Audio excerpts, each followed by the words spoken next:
கடன் எப்போது கிடைக்கும்? கேட்ட நேரத்தில் கிடைக்குமா? அல்லது வாங்கிய கடனை சரியான நேரத்தில் அடைக்க முடியுமா? அதற்கு ஒரு தெளிவான விளக்கம் தரேன். கடன் நீங்கள் எப்பவும் வாங்கும்போது செவ்வாய்க்கிழமை அன்னைக்கு கடன் வாங்கலாம். அதே மாதிரி ஒவ்வொரு நாளும் வரக்கூடிய செவ்வாய் ஓரையில் கடன் வாங்குறது அவ்வளோ தூரம் விசேஷமானது. ஏன்னா செவ்வாய் அப்படிங்கிறது நம்ம கடன் அப்படிங்கிற ஒரு விஷயத்துக்கு சக்ஸஸ் ஆகும். அல்லது உங்கள் ஜாதகத்தில் உங்கள் லக்கணத்திற்கு 6ஆம் இடத்திற்குரிய கிரகம் எதுவோ அந்த கிழமையில் போய் கடன் வாங்கலாம். அப்போது நம்ம கேட்ட இடத்துல கடன் கிடைக்கும். வங்கி லோன் கூடிய முயற்சிகள் கூட அந்த நேரத்தில் சக்ஸஸ் ஆகும். சரி, கடன் வாங்கிட்டோம், கடனை அடைக்க முடியாமல் கூட கஷ்டப்படுறோம்.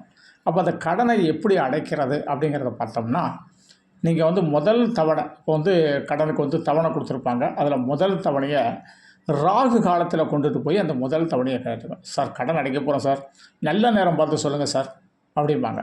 நல்ல கடன் அடைக்கிறதுக்கு இல்லை நல்ல நேரம் அப்படிங்கிறத விட ராகு காலத்தில் இது பண்ணாச்சுன்னா நமக்கு இன்றைக்கி நம்ம ஒரு 1,00,000 ரூபா கடன் வாங்கியிருக்கோம், மாதம் 10,000 ரூபா அடைக்க போகிறோம்னா முதல் 10,000 ரூபாயை கொண்டுட்டு போய் என்ன செஞ்சிடணும், கண்டிப்பாக அதை என்ன செஞ்சிடணும், ராகு காலத்தில் போய் நீங்கள் அடைச்சிட்டீங்க அப்படின்னா அடுத்தடுத்து நமக்கு ஒரு நாள் வச்சுருப்போம். பார்த்திங்கன்னா அன்றைக்கி எங்கிட்டு கூடியாவது பணம் பரண்டு விடும்.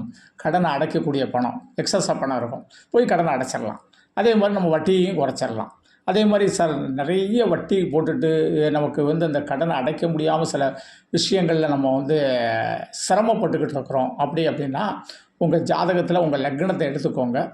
அந்த லக்னத்துக்கு 9ஆம் வீட்டு அதிபதி யாருன்னு பாருங்கள். அந்த கிரகத்தோட நாளில் போய் அந்த கடன்காரங்கிட்ட போய் நீங்கள் பேசுனீங்க அப்படின்னா அந்த கடனை கொஞ்சம் குறைச்சி எப்படி அடைக்கிறதுக்கான மூமெண்ட்டுகள் கொஞ்சம் சிறப்பாக நடக்கும். புரிஞ்சுக்கிட்டீங்களா? அல்லது உங்கள் நட்சத்திரம் ஒரு நட்சத்திரம் இருக்கும், அதில் சம்பத்து தாரையில் போய் கடனை அடைக்கிறத பற்றி பேசுனீங்கன்னா கடன் நிவர்த்தி ஆயிரும் அப்படின்னு சொல்லுவாங்க. அதனால் அந்த சம்பத்து தாரை நட்சத்திரங்களையும் நீங்கள் பார்த்துக்கிட்டிங்கன்னா ரொம்ப விசேஷமாக இருக்கும். நன்றி. தெய்வீகம் மாரிமுத்து. 98 42 52 16 69 2 cell number. இந்த நம்பரில் கால் பண்ணிவிட்டு நீங்கள் ஜோதிடம் கேட்க வரலாம். அப்பாயின்மெண்ட் வாங்கிட்டு, அல்லது நீங்கள் ஜோதிடத்தை செல்ஃபோனில் தான் கேட்கணும்னு வச்சிங்கன்னா இதான் ஜிபே நம்பர்.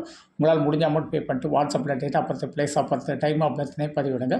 அதற்கு பிறகு நான் டைம் தர்றேன். அந்த டைமில் கால் பண்ணி ஜோதிடம் கேட்கலாம். நன்றி. தெய்வீகம் மாரிமுத்து.